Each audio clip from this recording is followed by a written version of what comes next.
नमस्कार, मैं हूं आपका दोस्त विनोद शर्मा और फिलहाल हम चौधरी बंसीलाल की कोठी पर मौजूद हैं। श्रुति चौधरी नई तरोताज़ा जो मंत्री बन के फिलहाल एंट्री ली है उन्होंने, उसके साथ साथ राज्यसभा सांसद जो हैं किरण चौधरी लोगों से बातें कर रही हैं, मुलाकात कर रही हैं। तो फिलहाल इनसे बात करेंगे, जानेंगे कि अब कैसी फीलिंग है और पब्लिक के किन कामों पर अब मोहर लगेगी, क्योंकि इतनी बड़ी चौधर हरियाणा में इलेक्शन होते ही चौधरी बंसीलाल परिवार को मिली है। तो चलिए बात करते हैं। बहुत ज़बरदस्त तरीके से हमारे लोग उत्साहित हैं और ये आप देख ही सकते हो, ये इनका प्यार है जो इन्होंने हमेशा हमारे ऊपर बरकरार रखा है। ये 5वीं बार जो है श्रुति को इतने भारी बहुमत से जिता कर भेजा।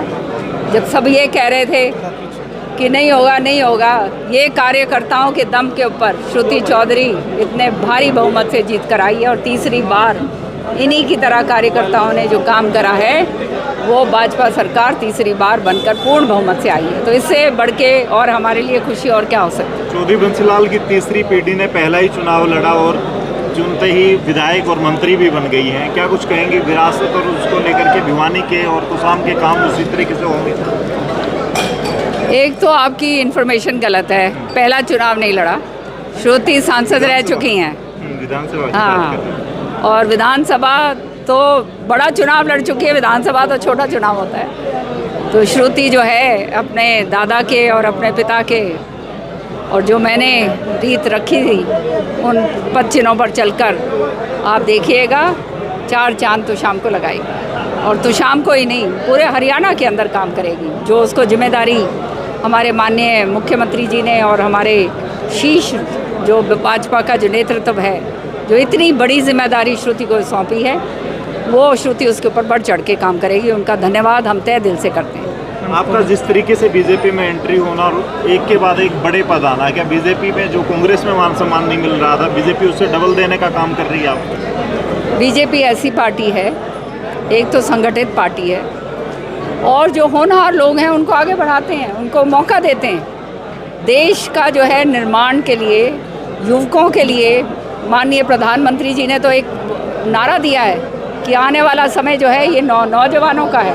और उसी तहत जो है आप देख रहे हैं सारे नौजवान जो हैं सामने आ रहे हैं। तो अब हमारा जो है हम पीछे हट रहे हैं और आने वाले 20 साल ये लोग संभालेंगे, जो 20 साल हमने संभाले अब आगे ये संभालेंगे।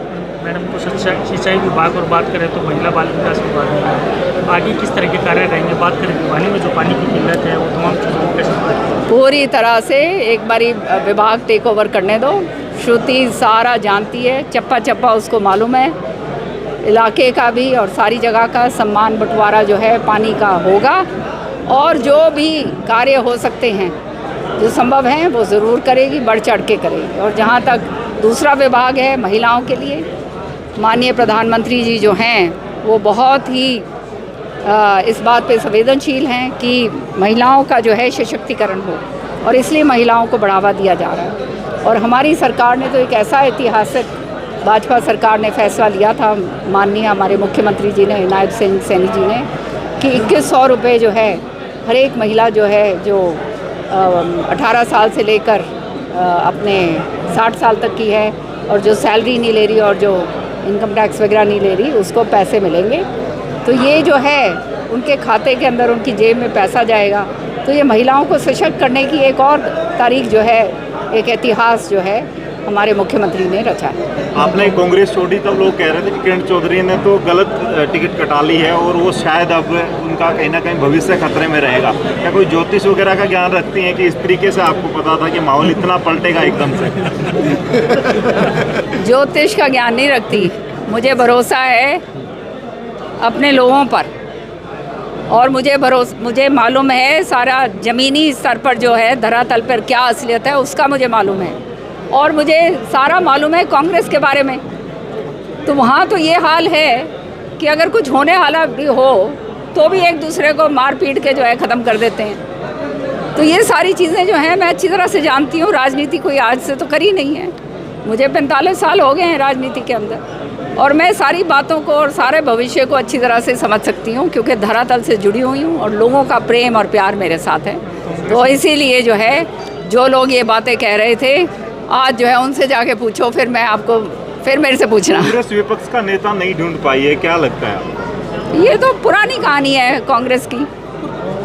इधर उधर की बात करेंगे, फिर कोई पर्यवेक्षक आएगा, फिर कुछ आएगा, फिर एमएलए से पूछा जाएगा। ये सब दिखावे हैं, ढकोसले हैं। सारा वो जो है वो अभी भी चाहते हैं कि भाई इतनी बुरी तरह से मुंह की खाई है, फिर भी जो है मैं ही बना रहा हूँ। तो वो यही होगा, और क्या होने वाला है वहाँ पे, और कोई नई कहानी मानी बनती। मैम, कांग्रेस में जो खींचतान चल रहा है तो स्पष्ट तरीके से एक अंग्रेजी में एक शब्द है, उसको कहते हैं इम्प्लोड।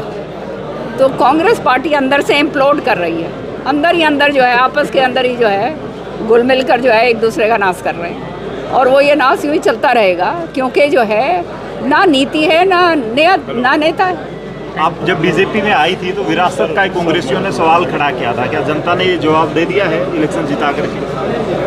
ये जवाब तो जनता ने उस समय दे दिया था जब चौधरी बंसीलाल जी के चले जाने के बाद मुझे तो शाम से लड़ाया गया था, और 4 बारी लगातार मैं जीत के आई, और श्रुति जो है वो पार्लियामेंट जीत के आई। तो ये तो विरासत वाली बात जो है, कोई हम राजे महाराजे तो हैं नहीं।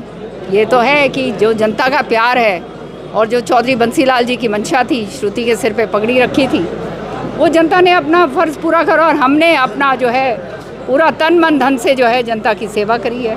तो ये जो बातें जो कर रहे हैं, ये तो वो कहते हैं ना, कोई और कुछ बात नहीं मिलती तो बात है। ये तो प्रश्न जो है ये 2009 में ही तय हो गया, 2005 में ही तय हो गया था।